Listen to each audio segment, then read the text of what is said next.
That morning, the city of Pashali was still shrouded in a thin mist, the air so quiet you could hear your own heartbeat. I stepped into a simple room where an old friend lay, Vimalakirti, a man everyone revered as a great sage. A lifetime of countless good deeds, helping the poor, preaching the Dharma, his name echoing far and wide, even praised by the Buddha himself. But that day he rested calmly on his mat, surrounded by disciples, their faces heavy with something unspoken, as if awaiting a momentous revelation. He slowly raised his head, his voice low yet clear, and dropped a bombshell. All these years I've done countless good deeds, yet I've unwittingly drained my past merits. That line hit like thunder out of nowhere, leaving the disciples stunned, even making an old-timer like me pause. What? Doing good can erase your merits? Isn't that turning everything upside down? But his eyes, full of compassion and insight, told me there was a deeper truth here. Dear friends, don't we all believe doing good builds merit? But what if we're walking this righteous path all wrong? Could it push us off a cliff instead? This is just the start, the real wisdom still waiting to unfold. The disciples couldn't hold it in. A young monk blurted out, his voice trembling, "Master, you've given alms, saved lives, spread the teachings. Aren't these all acts of merit? How could they drain it?" An older layman, brows furrowed, chimed in shakily, "Do we have to doubt our intentions with every good deed now? How do we even live like that?" I stood aside, watching their confusion, chuckling to myself, "Isn't this the fog we mortals always stumble through? Doing good while watching your own back. Talk about a tough gig."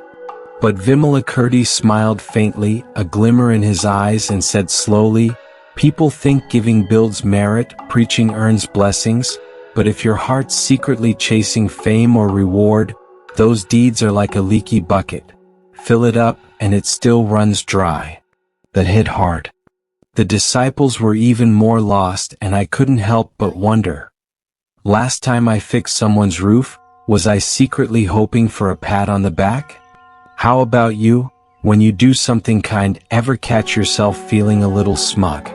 Once that spark of pride flickers, can your merits really hold up? Don't rush off, he's got stories coming that'll crack this wide open. I listened and couldn't help recalling the Buddha's words in the Diamond Sutra. Let your mind arise without clinging to anything. What's that mean? It's like the wind, don't let it stick to anything and it stays pure. Vimalakirti picked up the thread, saying true goodness has 4 rules. First, no clinging, don't keep score of what you've given. Second, equality, treat everyone the same, no picking favorites. Third, no seeking, don't expect fame, profit, or blessings in return. Fourth, go with the flow. Act when the moment's right, don't force it to look good. He gave an example. If you give with a puffed-up chest, thinking how generous you are, that kindness turns into a show for your own vanity. I nodded, thinking, isn't this like the Taoist breeze over water? Natural, leaving no trace? Confucians talk about self-cultivation too. Pure motives make a true gentleman. But let's be real, who among us doesn't have a selfish streak? I knew a guy who loved handing out gifts during festivals, only to linger around waiting for thanks. Purity of heart? Easier said than done. Think about it. Last time you helped someone, were you truly selfless or fishing for a thank you? These 4 rules are like a mirror showing us what's really in our hearts. Seeing the disciples still half doubting, I threw out a question. Who in this life hasn't got some mess to deal with? Family fights, work stress, tangled relationships, money woes. Which one doesn't wear you down? If even doing good can go wrong, how do we handle this chaotic life and find peace? Vimalakirti smiled quietly, and I knew he had an answer. He told a story. There was this elder, loved giving food and shelter to the poor, his reputation sky high. He figured he'd racked up enough merit for a cushy next life. But then, on his deathbed, he dreamed of beggars turning into ghosts, demanding debts he never knew he owed. Woke up in a cold sweat, realizing his pride had burned his merits to ash. I thought, isn't that us? Hustling to make a living, yet our hearts feel weighed down by a boulder. Ever feel like you give so much but get so little back, leaving you stewing inside? That's you and me both. But hold on, this tale's got a twist coming that'll untangle it all. The elder's story wasn't done.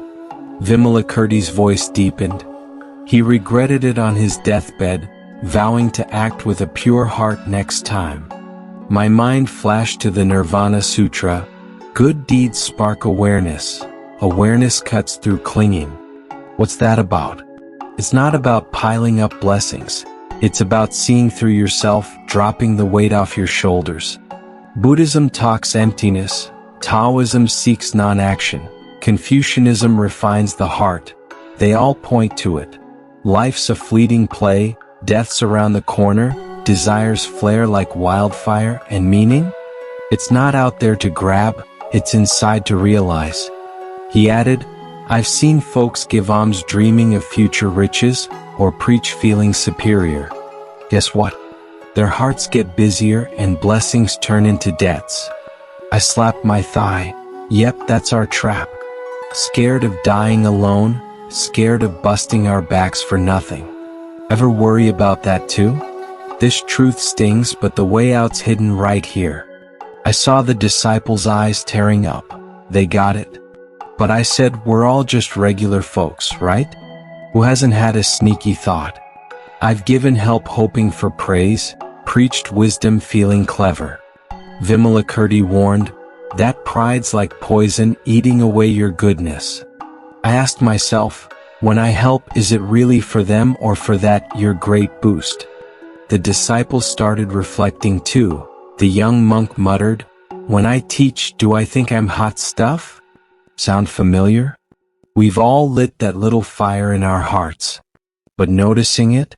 That's where practice begins. He said, true kindness is like spring rain, falls and moves on, no name left behind. I thought, that's tough but beautiful. Give it a shot. Next time you help, forget the payback. What's that feel like? You might just catch a glimpse of something real. I let out a sigh and glanced at the sky. This world's a mess. Family spats, job pressures, love troubles, money ups and downs. Who doesn't fret? But Vimalakirti told me peace isn't far. Just keep your heart clear. Doing good isn't a ticket to rewards.